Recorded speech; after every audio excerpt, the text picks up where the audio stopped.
Guess what's right around the corner? Going back to school. Welcome back to another episode of ABA Mom, where we explore practical strategies and insights from applied behavior analysis. So I'm your host, Allie, and today we are diving into a topic that is definitely on our minds right now, which is back to school. As we gear up for a new academic year, I want to share some tips and ABA principles that can make this transition maybe a little smoother for both you and your child or client. So whether the child is starting school for the first time or heading back to familiar grounds, these strategies can help foster a positive experience. Let's break down into key areas. So preparation, reinforcement, and communication. First, preparation.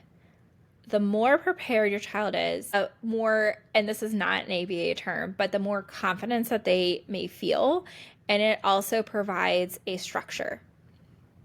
So visual schedules, create a visual schedule that outlines daily routine. Use pictures or icons to represent different activities like getting dressed, eating breakfast, and heading out the door. This helps your child to understand what to expect throughout the day. And it expects what the expectation in the morning. It also encourages your child, for example, I love to use checklists, and I can go ahead and check off each check that I do throughout the day.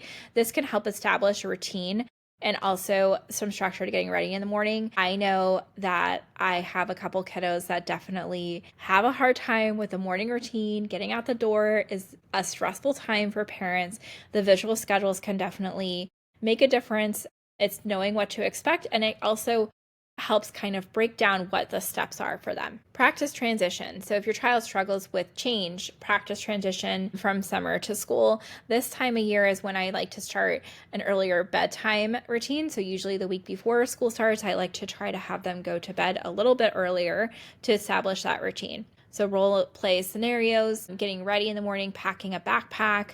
You can even create a countdown calendar to kind of create that excitement.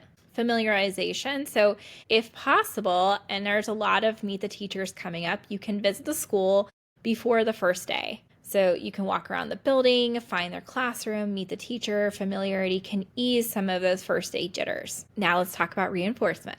Positive reinforcement is a powerful tool in ABA. We definitely are motivation driven. So you want to find ways that motivate your child for those desired behaviors. And it also makes school a more positive experience as well. So one, you can set goals with your child to achievable goals for a school year. This can be academic goals, social goals, or even behavioral goals.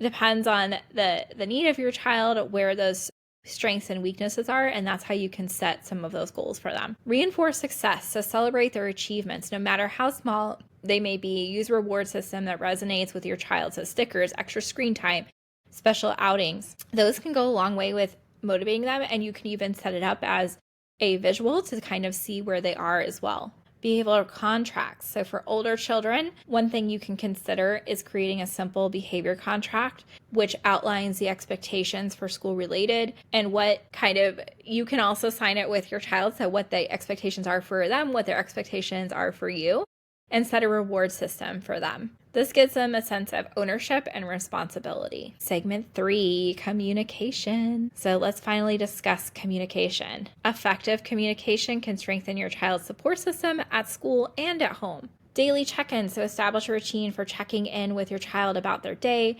Ask open-ended questions about what did they learn, who they played with, how they felt. This not only builds communication skills, but also shows them that you care about their day. So it also helps with feeling supported and also making school a positive experience too. Collaboration with teachers. So don't hesitate to reach out to your child's teachers, share insights about your child. So maybe some preferences, their strengths, weaknesses, any challenges they face. So if your child has, for example, we have our kids have shared homes, that's important also for teachers to know how they're getting home at the end of the day. So, and the more you kind of share, you don't have to overshare with teachers, but the more you kind of share, the more they can support your child in knowing what their needs are. Check-ins. So you can check in with your child. You can even use emotion cards or charts to have them express how they're feeling. If that's something that's hard for them to communicate, is what they're feeling. This can aid in identifying issues early on and supports a positive environment. So as we wrap up today's episode, remember that every child is unique, and what works for one may not work for another one. So be patient as you try out these strategies, just setting up for success, being prepared for the school year. Don't hesitate to adjust to your child's needs. So we're just at the beginning of the year. So if later on, like halfway through the year, it's like, oh, we didn't start that at the beginning of the year, you can always change it. And as your child's needs may change throughout the school year. So don't hesitate for that too, if their needs change as well. Your child's ever evolving, and like I said, not one size fits all. What works for one doesn't work for another. It's definitely supposed to be individualized. Back to school can be a time for excitement. It can also be a time for anxiety and everything in between. So by incorporating some ABA principles, you can help your child navigate transition and confidence and success. Thank you for tuning in to ABA Mom. If you found today's episode helpful, please subscribe, share, and leave a review. I'd love to hear your feedback and back to school tips that you might have, and I'd be willing to share them on our podcast as well. Until next time, keep advocating for your child, and remember that you are not alone on this journey. Until next time.